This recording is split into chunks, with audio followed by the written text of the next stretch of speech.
ओम गुरु ब्रह्मा गुरु विष्णु गुरुदेवो महेश्वरः गुरु साक्षात् परब्रह्म तस्मै श्री गुरुवे नमः।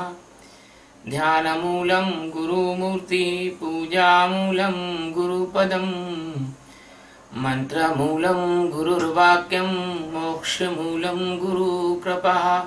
सद्गुरु भगवान की जय, स्वामी जी महाराज की जय। शिवोहम। भगवान की कृपा से आज गीता का तीसरे अध्याय का ये 9वां सूत्र है और इस सूत्र में भगवान श्री कृष्ण अर्जुन को एक गूढ़ शब्दों में एक गहरा संदेश देते हैं। भगवान कह रहे हैं कि यज्ञार्थात् कर्मणो अन्यत्र लोको अयं कर्म बंधनः तदर्थं कर्म कौन्तेयः मुक्त संग समाचरः। फिर दोहराता हूँ, यज्ञार्थात् कर्मणो अन्यत्र लोको अयं कर्म बंधनः तदर्थं कर्म कौन्तेयः मुक्त संग समाचरः। यज्ञार्थः कर्मणः अन्यत्र अयं लोकः कर्म बंधनः तदर्थः कर्म कौन्तेयः मुक्त संग समाचरः। यज्ञार्थ यानी यज्ञ के निर्मित किए जाने वाले, कर्मणा यानी कर्मों से अतिरिक्त, अन्यत्र यानी दूसरे कर्मों में लगा हुआ है। अयम यह लोकः यानी मनुष्य समुदाय, कर्म बंधन यानी कर्मों से बांधता है, तदर्थ यानी उस यज्ञ के निर्मित ही भली भांति, कर्म यानी कर्तव्य कर्म, कौन्तेय यानी है अर्जुन, मुक्त संग यानी आसक्ति से रहित होकर, समाचर यानी कर्म। भगवान कहते हैं कि यज्ञ के निमित्त किए जाने वाले कर्मों के अतिरिक्त दूसरे कर्मों में लगा हुआ ही यह मनुष्य समुदाय कर्म बंधनों से बनता है। इसलिए हे अर्जुन, तू आसक्ति रहित होकर उस यज्ञ के निर्मित ही भली भांति कर्म कर। ये तो बहुत सुनने में तो बहुत सरल लगता है कि यज्ञ के निमित्त किए गए कर्मों के अतिरिक्त दूसरे कर्मों में लगा हुआ मनुष्य समुदाय बन जाता है। हाँ? सुनने में तो बड़ा सरल है और इसका फायदा पंडित पुजारी लोगों ने भी बहुत उठा लिया, यज्ञ कराने वालों ने भी बहुत उठा लिया, लेकिन इसके पीछे जो गूढ़ रहस्य उसको नहीं जानते हैं। तो सद्गुरु सच्चिदानंद परमात्मा श्री कृष्ण भगवान जो अनंत कोटि ब्रह्मांडों के नायक हैं और साक्षात परब्रह्म ने स्वरूप का अवतार लेकर सामने खड़े हुए हैं अर्जुन के, और अर्जुन को माध्यम बनाकर विश्व के समस्त जिज्ञासुओं से कह रहे हैं कि अर्जुन, ये जो कर्म के बंधन के भय से भी अगर कोई कर्मों का त्याग कर देता है तो वो ठीक नहीं है, योग्य नहीं है। क्योंकि जब हम कर्मों को परमात्मा के लिए करते हैं तो जो परमात्मा के लिए किए जाने वाले जो कर्म हैं, या सद्गुरु के लिए किए जाने वाले जो कर्म हैं, या आत्म साक्षात्कार को प्राप्त करने के लिए किए जाने वाले जो कर्म हैं, वो कर्म बंधनकारी नहीं होते। ये यज्ञ शब्द का जो अर्थ है, या मतलब जिसे ज्ञ यानी ज्ञान करने के लिए, यज्ञ शब्द का आध्यात्मिक अर्थ है कि परमात्मा को पाने, अस्तित्व को जानने के लिए किए जाने वाला उपक्रम, यह कर्म यज्ञ कर्म है। अर्थात सही दृष्टि से देखा जाए तो ध्यान यज्ञ है। परंतु सामाजिक दृष्टिकोण से गीता के अर्थ और भी बहुत ज्यादा उपयोगी है। आध्यात्मिक दृष्टिकोण से व्यक्ति को परमात्मा तक ले जाने के लिए तो उपयोगी है ही है, लेकिन समाज को भी एक बढ़िया अच्छी अवस्था तक ले जाने के लिए भी जो गीता के श्लोक हैं बहुत उपयोगी हैं। यदि हम इसके बाहर के अर्थ को लें तो अर्जुन अभी युद्ध के लिए खड़ा है वहां पर। जब भगवान उसको गीता सुना रहे हैं तो अर्जुन वहां युद्ध के लिए खड़ा है। कोई मंदिर में नहीं खड़ा कि आरती कर रहा है, कि मंजीरा बजा रहा है, कि घंटा बजा रहा है। वह युद्ध जिसके लिए अर्जुन खड़ा है वह भी एक यज्ञ है।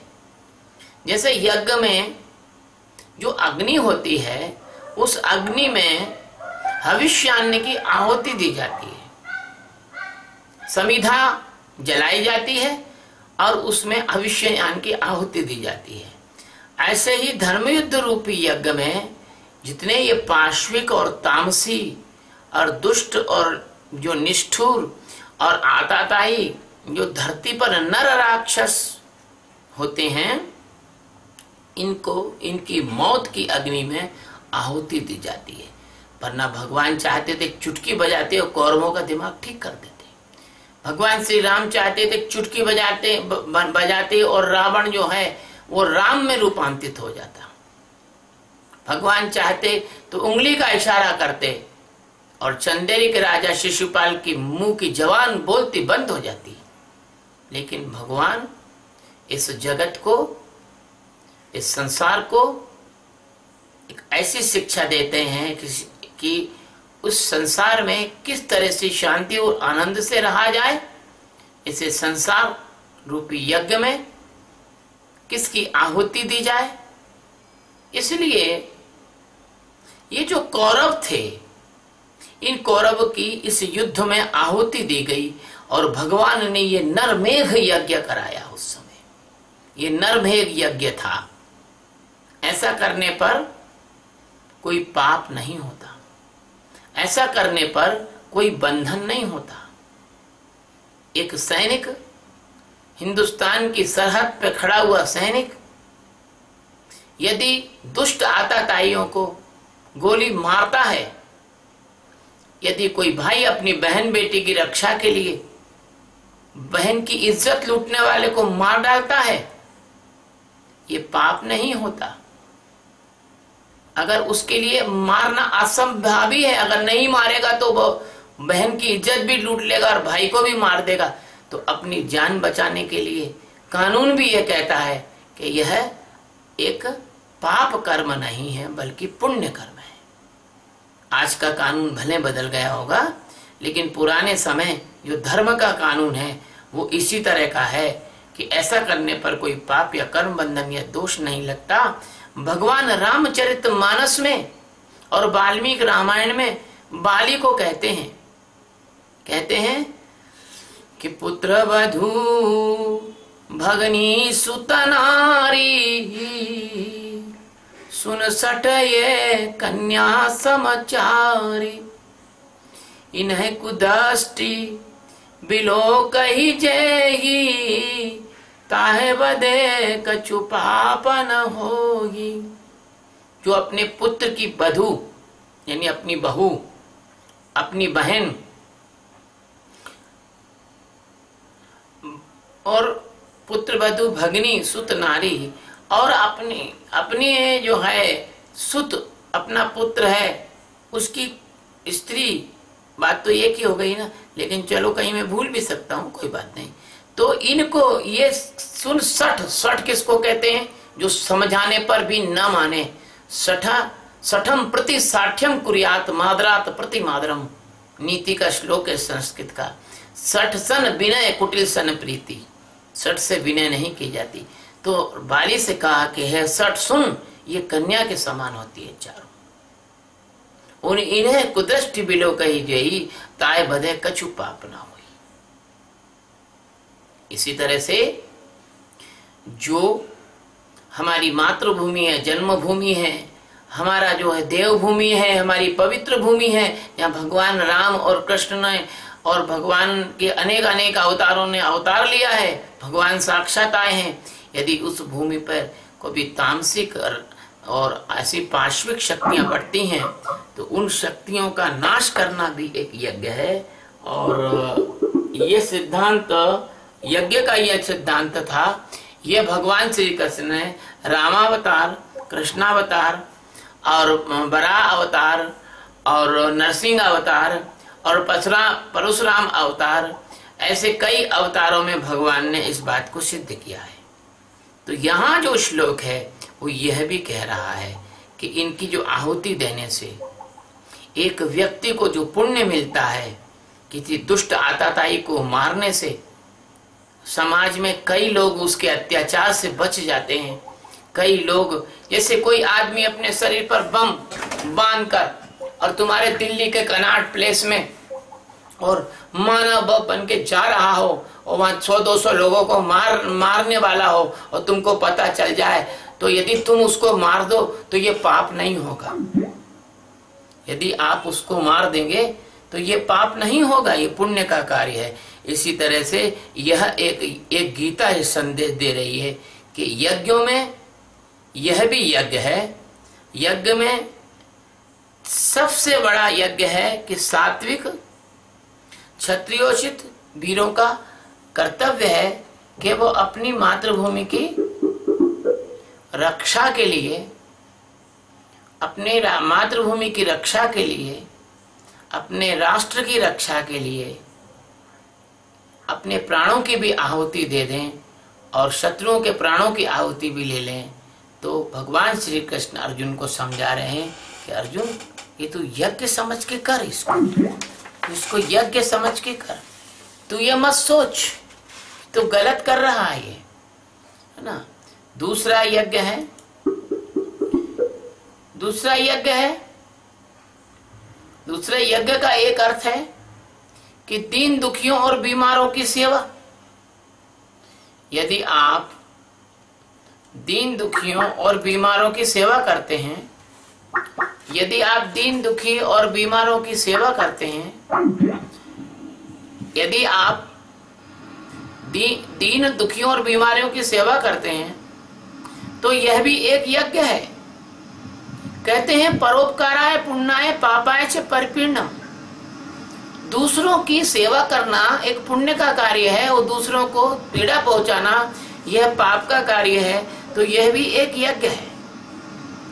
और यज्ञ का एक अर्थ यह भी है कि किसी को आप अन्न, वस्त्र, शिक्षा, है ना, औषधि इत्यादि का दान करते हैं और किसी को सुयोग्य अधिकारी, किसको जीवन की जीविका कमाने में मदद करवा देते हैं, उसको कोई स्किल सिखा देते हैं, ये भी एक यज्ञ है। अब हमारा तो विषय ये बाहर का है नहीं, लेकिन फिर भी हमने इसलिए ये सब बताया कि गीता समाज के सुंदर निर्माण का भी एक बहुत बड़ा शास्त्र है। लेकिन हमारा तो विषय आत्मज्ञान है, इसलिए हम आत्मा को जानने के निमित्त जो कौरव रूपी वृत्तियों का साक्षी के शस्त्र से नाश करता है, यथार्थ कर्मणा, वह इस मार्ग में सारे बंधनों को तोड़कर और माया के जंजाल से मुक्त हो जाता है। और माया के जंजाल से मुक्त होने जा रहा है तो वह सदा मुक्त करने वाला यह कर्म है साक्षी। तो आप अपना माइक बंद कर लें सत्यबोध। तो जो अपनी आत्मा के ज्ञान के लिए इस साधना कर्म को नहीं करता, जो अपने आत्मा को जानने के लिए इन कर्मों को नहीं करता, बस समझ लो वो जो भी कर्म कर ले वो सारे कर्म बंधनों में उसको बांध ही लेंगे।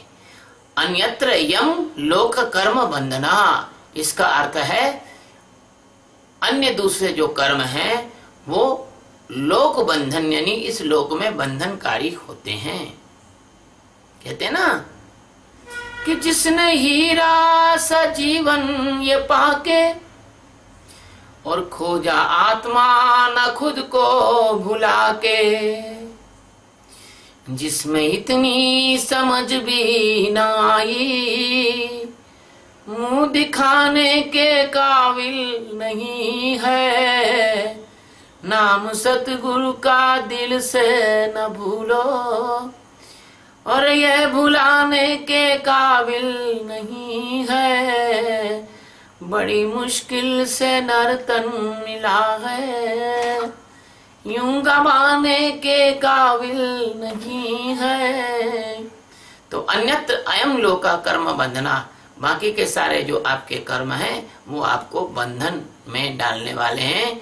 जगत के दूसरे समस्त कर्म आपको अज्ञान की ओर ले जाने के कारण वो बंधनकारी हैं।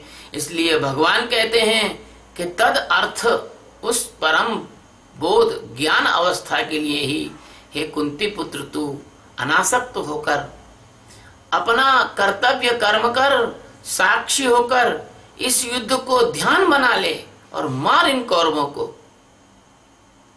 आंतरिक और बाहर दोनों तरह के कौरवों का विनाश आवश्यक है। आंतरिक वृत्तियों से लड़कर शांति की ओर जा और समता में ठहर जा। चूंकि तू क्षत्रिय है इसलिए बाहर के तमोगुणी राक्षसों को मारकर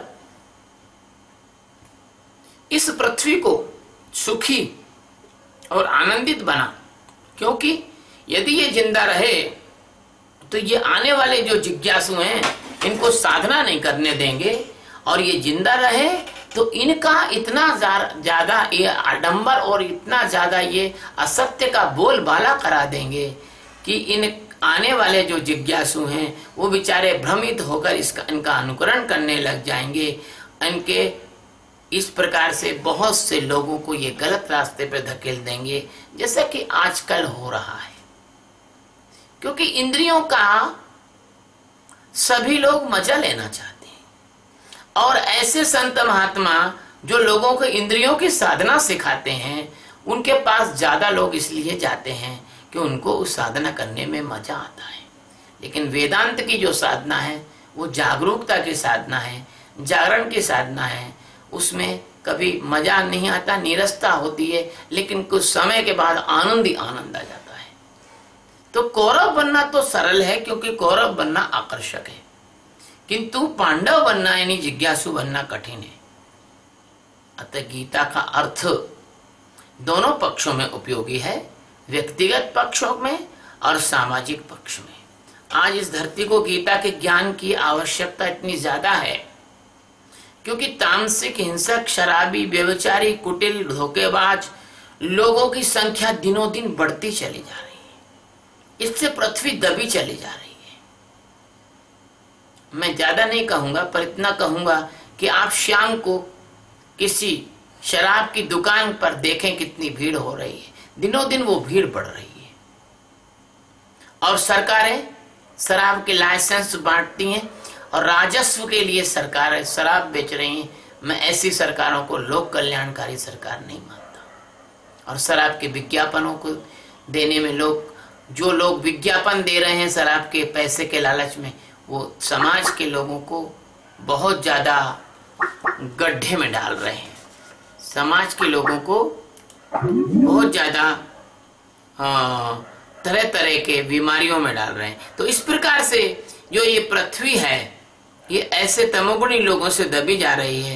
ये विश्व गुरु भारत को गीता के ज्ञान यज्ञ और कर्म यज्ञ ये समझने की आज जरूरत है, और ये हमारा कर्तव्य है कि हम युद्ध यज्ञ से इस पृथ्वी को सुखी बना सकें। ये यज्ञ हमारा कर्तव्य है कि हम आसक्ति रहित होकर ये यज्ञ कर्म करें।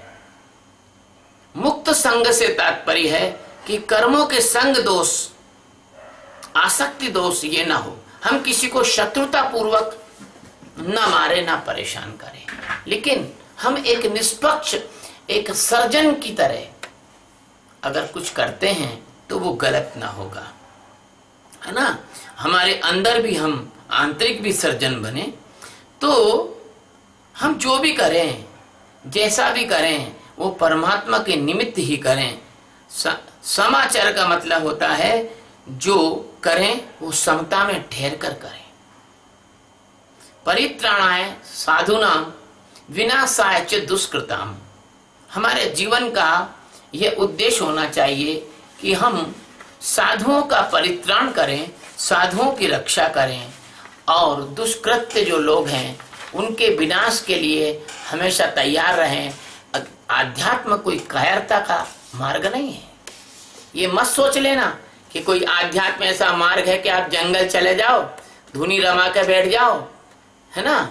ये तो आप एक तरह से अपने आप को ठग रहे हैं, आत्मवंचना कर रहे हैं। आजकल यज्ञ शब्द का बहुत दुरुपयोग हो रहा है। लोग मनमाने ढंग से यज्ञ को कर्म कांड बना लिए हैं। यज्ञ के नाम पर खूब सारा चंदा इकट्ठा करके ये दिखावे के लिए तमोगुणी यज्ञ करते हैं। संयोग से आज मैं वाल्मीकि रामायण का बाल कांड का और 15-16वां सर्ग था, मैं उसको पढ़ रहा था। तो जब दशरथ ने अश्वमेघ यज्ञ किया और इसके बाद में पुत्रेष्ठी यज्ञ किया, तो अश्वमेघ जब यज्ञ किया तो श्रृंगी ऋषि को बुलाया। उनकी पत्नी शांता, बहुत कम लोग जानते हैं कि दशरथ की औरस पुत्री थी शांता। भगवान राम, लक्ष्मण, भरत और शत्रुघ्न की एकमात्र बहन थी शांता, जो उन्होंने अपने मित्र को दे दी थी। तो अपने मित्र को दे दी थी, पुत्री, दत्तक पुत्री बना दी थी। तो उसमें ये लिखा है कि यदि कोई व्यक्ति गलत तरीके से यज्ञ करता है तो यज्ञ करने वाला तुरंत नष्ट हो जाता है थोड़े ही समय में। और मैंने ऐसा इंदौर में भी उदाहरण देखा, अन्य स्थान पे भी उदाहरण देखा। गलत ढंग से यज्ञ करने वाले लोगों को आडंबर दिखाने वाले लोग, यज्ञ करने वाले का शरीर छूट गया है। तो वाल्मीकि रामायण कहती है कि यज्ञ जो है वो एक वैज्ञानिक पद्धति और एक बहुत बारीक एक चेन रिएक्शन है, एक व्यवस्थित तरीके से करने वाला कृत्य है। अगर उस यज्ञ को भी जो ये लोग कर रहे हैं और उसके भी ये विशेषज्ञ नहीं है तो इनको यज्ञ नहीं करना चाहिए, इस प्रकार के यज्ञ भी नहीं करना चाहिए। तो आजकल क्या है, जो यज्ञ हो रहे हैं वो तमोगुणी यज्ञ हैं और ये यज्ञ बाहरी विकृत रूप हैं। यज्ञ का सही स्वरूप जानना है तो मुझे लगता है कि इनको राजा रंती देव का वो दृष्टांत जरूर इनको देखना चाहिए कि राजा रंती देव की कथा सबने पढ़ी होगी और जानी होगी कि राजा रंती देव का क्या काम था। को राजा तो थे लेकिन वो अपना भोजन आयाचित वृत्ति से करते थे। मतलब वो उनके पति पत्नी जाते थे और खेतों में जो दाने गिर जाते हैं, किसान काटने के बाद छूट के चला जाता है, वो दाने बीन कर उसी से वो भोजन करते थे। या स्वयं अपना भोजन स्वयं मतलब जो है हल चलाकर और स्वयं अपना अनाज पैदा करके भोजन करते थे। राजकोष से भोजन नहीं करते थे। एक बार वहां वर्षों तक अकाल पड़ा और पानी नहीं बरसा। राजा रंती देव की जो प्रजा है बहुत दुखी हो गई, राजा भी दुखी हो गए। तो राजा को एक ऐसी स्थिति आई कि 30-40 दिन तक भोजन नहीं मिला। 40वें दिन बड़ी मुश्किल से उनको एक मुट्ठी जो है गेहूं के दाने मिले। वो एक मुट्ठी गेहूं के दाने पत्थर से कुचलकर उनकी पत्नी ने थोड़ा सा दलिया बनाया और बड़ी मुश्किल से उनको 1 कप पानी की व्यवस्था हुई पीने की। तो जैसे ही वो खाने को बैठे तभी एक ब्राह्मण आया, बोला मैं भूखा हूँ और मैं भूख से मर रहा हूँ, मुझे दीजिए। तो राजा रंती देव ने 4 हिस्से किए थे, एक अपना, एक पत्नी का और 2 बच्चों का। तो उन्होंने अपना हिस्सा उनको दे दिया। वो बोला इसको खाकर तो मेरी और ज्यादा भूख बढ़ गई है। तो राजा रंती देव ने अपनी पत्नी का हिस्सा दे दिया। फिर बोला अरे इसको खाके तो और ज्यादा मैं मर जाऊंगा, मुझे और चाहिए। बच्चों का दोनों का हिस्सा दे दिया। जब राजा रंती देव ने दे दिया, उसको प्यास लगी और खाने वाले ब्राह्मण को, तो पानी मांगा। तो उसने कहा थोड़ा पानी मुझे दे दो, और पानी लेके सारा पानी पी लिया। और पानी पीने के बाद जब राजा रंती देव ने उसको बाहर विदा किया और राजा रंती देव लड़खड़ा कर बेहोश हो गए, उसी समय भगवान ब्राह्मण के रूप में प्रकट हो गए। वो वहां परीक्षा लेने आए थे और उस झूठी पत्तल में एक नेवले ने लोट लगाई जिसमें ब्राह्मण ने भोजन किया था, वो आधा सोने का हो गया। यही नेवला फिर हर यज्ञ में जाता था और झूठी पत्तलों में लोट लगाता था। जब युधिष्ठिर ने अश्वमेध यज्ञ किया तो पूछा कि मेरा यज्ञ सफल रहा कि असफल रहा, तो भगवान श्री कृष्ण ने कहा चलो मैं दिखाता हूँ। वो नेवला पत्तलों में लोट रहा था। उस नेवला से कहा कि भाई बताओ कि इनका यज्ञ सफल रहा कि असफल रहा। तो उस नेवले ने ये कहानी सुनाई कि राजा रंती देव ने जो यज्ञ किया था उस यज्ञ में मैं झूठी पत्तल पे लोटा था, आधा सोने का हो गया हूँ, पूरा सोने का होने के लिए मैं हर यज्ञ में लौटता हूँ, लेकिन अभी तक हुआ नहीं। तो इसी तरह से यदि आप यज्ञ कर रहे हैं और यज्ञ करने से इतना ज्यादा प्रभाव होता है उस यज्ञ का कि वहां पर कलुषित मनोवृत्ति के लोगों के भी एकदम आंतरिक अवस्थाएं बदल जाती हैं, ऐसा यज्ञ करना, ऐसा वैज्ञानिक तरीके साइंटिफिक तरीके से यज्ञ करना आज के इस भारतवर्ष में मुझे नहीं लगता कि कोई जानता है। वो लुप्त हो गई साइंस। इसलिए ये यज्ञ का जो बाहरी रूप है ये आपके आत्म कल्याण में काम आने वाला नहीं है। यज्ञ का जो सही रूप है वो है अज्ञ बराबर अज्ञानता, यज्ञ मतलब अज्ञान। अज्ञानता से ज्ञान की ओर जब यात्रा हम करते हैं, अर्थात अज्ञानता को प्रतिक्रमित कर देना, अज्ञानता को पीछे छोड़ देना। जैसे परमात्मा की प्रकृति और निस्वार्थ भाव से सूर्य का प्रकाश, जल, प्राणवायु, भूमि का आधार, वृक्षों की छांव, फल निस्वार्थ भाव से बिना किसी भेदभाव के समता पूर्वक सब प्राणियों को देती है, देने का कभी ढिढोरा नहीं पीटती। ऐसे निस्वार्थ भाव से प्राणी मात्र की सेवा जिसमें मान, प्रतिष्ठा, श्रेय, अन्य प्रकार की वासना अप्रत्यक्ष अप्रत्यक्ष रूप से न छिपी हो, वह यज्ञ है। इसलिए परमात्मा की ओर जाने के लिए किए जाने वाला प्रत्येक कर्म ये यज्ञार्थ कर्म है। और जो कर्म इंद्रियों की वासनाओं के सुखों के लिए किए जाते हैं, प्यारे मित्रों, वह सभी कर्म आपको बंधनों अर्थात जन्म और मरण के वर्तुलाकार गति में चक्राकार पथ पर ले जाएंगे। एक एक वासना में हजारों हजारों वासनाओं के बीज छुपे होते हैं। प्यारे मित्रों, कभी समय मिलेगा तो एक छोटी सी लघु कथा, एक सन्यासी जिसने गाय के लिए, गाय का गोबर उठाने के लिए एक जो है स्त्री रख ली थी, और फिर क्या हुआ था ये कभी आपको सुनाएंगे। तो इस प्रकार से एक वासना में कई वासनाओं के बीज निहित होते हैं, वासनाएं बढ़ती जाती हैं, फिर इनसे मुक्ति असंभव है। अतः मनुष्य का जो कर्तव्य है वह है कि आत्म जागरण हेतु कर्म करे। जो कर्म आत्मज्ञान की साधना में व्यवधान डाले, बाधा डाले, उनसे वो बचे। इसलिए है अर्जुन, तू बंधन के भय से कर्म मत त्यागना, क्योंकि आसक्ति रहित अवस्था को प्राप्त करके फिर कर्म कर।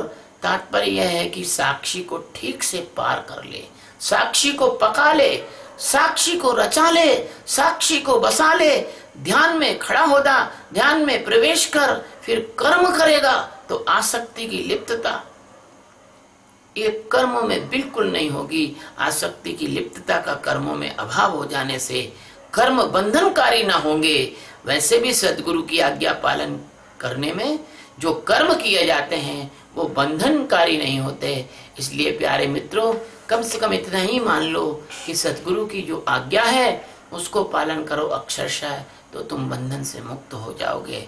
सद्गुरु सच्चिदानंद श्री कृष्ण भगवान का यह श्लोक सारे जगत के लिए एक अनोखा संदेश है, और उस संदेश की जो विवेचना भगवान मेरे अंदर से जितना आपको बताने को कह रहे हैं मैंने उतनी बताई, और इसकी पूर्णता तो कोई कर नहीं सकता, क्योंकि गीता का एक श्लोक पर अनेक जन्म भी कोई बोले तो वो कम पड़ता है। सद्गुरु भगवान की जय। शिवोहम।